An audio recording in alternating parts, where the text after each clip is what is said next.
Grateful to Manoj Gautam and his team at Burhan Community Regeneration and Conservation Foundation, President of SCB Global, Moizi Badru Mugerwa, President of SCB Asia, Kaustubh Sharma, and all distinguished ladies and gentlemen.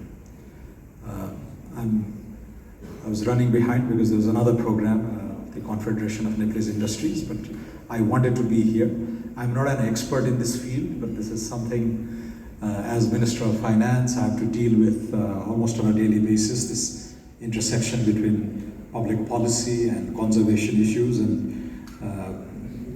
even in my past career, this was a healthy tension I had to deal with, and I hope going forward, given Nepal's latent strengths, this is a harmonious balance that we need to strike going forward, and it's wonderful to interact and be with this community. Now, Nepal stands before this distinguished gathering not as a newcomer to the conservation table, but as a nation whose relationship with its forests, rivers, and wild species is woven into the very fabric of its languages, cultures, and livelihoods.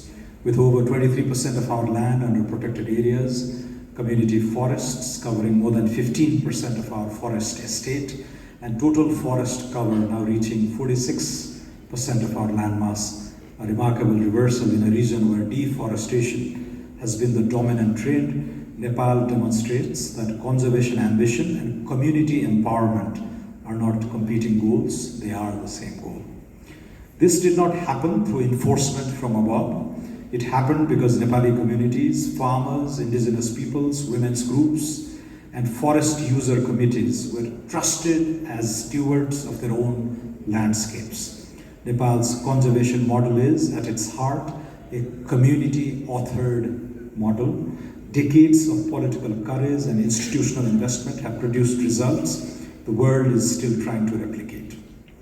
Let me say something that is rarely uttered in rooms like these. Nepal and its communities have spent decades adapting to other people's paradigm shifts. We went from colonial era forest conservation, in which local people were displaced in the name of preserving wildlife for the hunting pleasure of others, to community-based conservation, to ecosystem services, to integrated landscape approaches, to nature-based solutions, to biodiversity credits. Each framework arrived largely from elsewhere, carrying its own assumptions about what nature is, who has the right to define it, and how it should be governed. Each time, our communities, Tharu fisherfolk, Sherpa yak herders, Gurung pastoralists, Raute forest dwellers, were asked to translate their centuries of accumulated ecological knowledge into a vocabulary not their own. This is not ingratitude toward international science or global frameworks, which have genuinely contributed. It is an acknowledgement of what philosophers call epistemic injustice, the systematic undervaluing of knowledge produced outside dominant centers of inquiry. Nepal's communities have not merely coexisted with nature, they have co-evolved with it. The Tharu people maintained Chitwan's grasslands for millennia before any scientific management plan existed. The Sherpa communities of Khumbu developed altitude-specific agro-pastoral systems of extraordinary ecological sophistication. This knowledge is not folk wisdom. It is primary evidence, and it demands primary standing. Nepal's rich tapestry of over 123 living languages is not only a cultural asset, it is a biodiversity asset. The government of Nepal, therefore, asserts clearly, we welcome the world's best science and best practice. We will continue to honor our international commitments.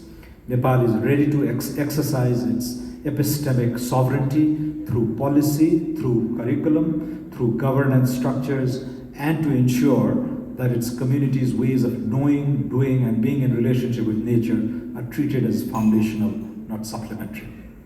Across Nepal's buffer zones in Bardia, in Chitwan, Langtang, Sagarmatha, it is rural and indigenous communities who live closest to nature and bear its heaviest costs.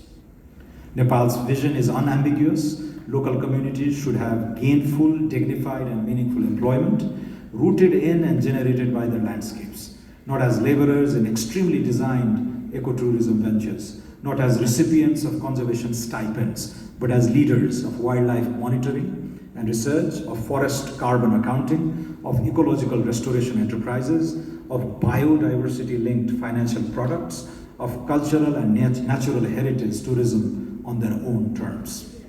Nepal's 23,000 plus community forestry user groups are not just conservation delivery mechanisms.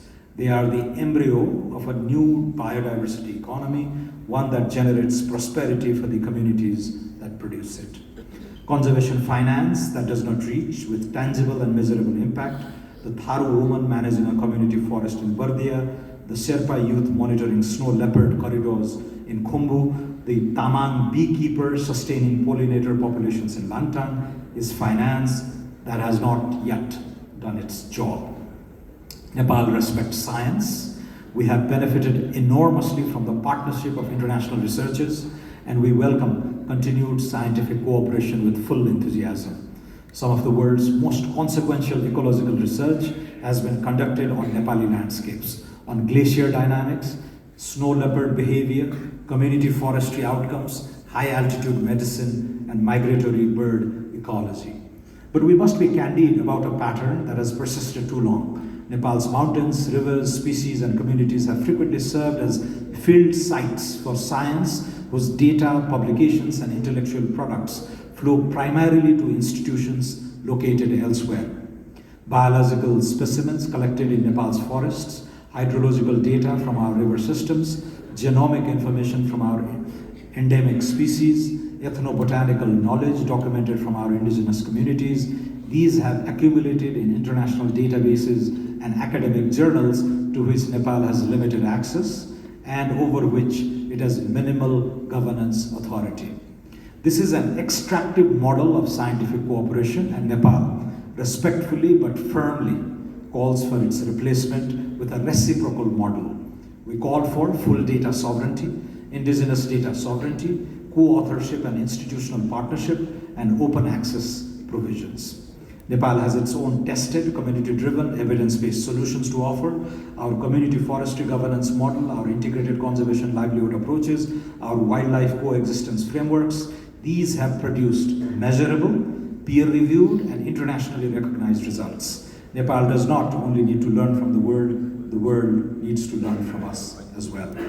I want to close with a story that is both historical and contemporary, and that captures in a single arc the transformation Nepal has lived and is still living. Just over a century ago, the lowland forests of the Tarai were a hunting ground for empire. In December 1911, King George V came to Chitwan and shot in a single royal shikar 39 tigers, 18 rhinos, and 4 bears in 10 days. The tradition continued for decades. As recently as 1961, within the lifetimes of many people in this room, King Mahendra of Nepal hosted a royal shikar in the same forests, a hunt so grand it was immortalized in print. The communities who lived there, the Tharu people, whose ancestors had managed those landscapes for centuries, were beaters, camp servants, and bystanders in the theater of someone else's dominion over their land and its creatures. Today, the same landscape in Chitwan National Park, the centerpiece of Nepal's internationally recognized conservation effort. Nepal has invested enormously in wildlife conservation, in ranger capacity, habitat management, and community buffer zones. Tiger numbers have increased, but in this room, among this audience, I will not pretend the story is simple, or that the numbers alone are the cause for uncritical evaluation or uncritical celebration. A conservation strategy that grows animal populations without commensurate investment in habitat quality, landscape connectivity, and community coexistence is an incomplete strategy. Nepal knows this. The scientists in this room know this. What we owe the communities bearing the costs of that incompleteness is not self-congratulation, it is honest reckoning and accelerated action. But the story is not simple. Those same Tharu communities are now living with the daily reality of human-tiger conflict, with livestock killed, livelihoods threatened, and in some years, lives lost. They have gone from being marginalized bystanders under colonial dominion to being frontline stewards under conservation mandates. They had limited power to design. The paradigm shifted from extraction to protection, but the fundamental question of who decides was never fully resolved in their favor. That question must now be resolved between King Mahendra's 1961 royal hunt in these same forests and today's Congress is a span of just 65 years, less than a human lifetime. In that time, the Tarai has gone from being a stage for imperial spectacle to a front line of global conservation. That transformation is real, and what Nepal must build in the next 65 years with the communities of Chitwan, Bardia, Khumbu, and every landscape in between is as genuine architects of their own future, not subjects of someone else's conservation vision, is even more consequential. The government of Nepal, therefore, makes the following commitments and calls. We will step up state capacity for biodiversity governance. We will place communities at the center of conservation decisions. We will assert Nepal's vision in international biodiversity and climate finance negotiations. On climate finance and biodiversity, there's a bold proposition to be made. Nepal calls for a new instrument, sovereignty-linked biodiversity bonds, through which biodiversity-rich nations issue sovereign debt instruments with interest rates structurally linked to verified biodiversity outcomes. The communities of Nepal, human and non-human, present and future, did not create the global biodiversity emergency, but they are living at its frontier, and they have been doing so with remarkable creativity, resilience, and grace. It is time for them to do so on their own terms, informed by their own knowledge, empowered by their own institutions, and supported by a global financial architecture that finally genuinely honors what they protect. Nepal is ready for that world.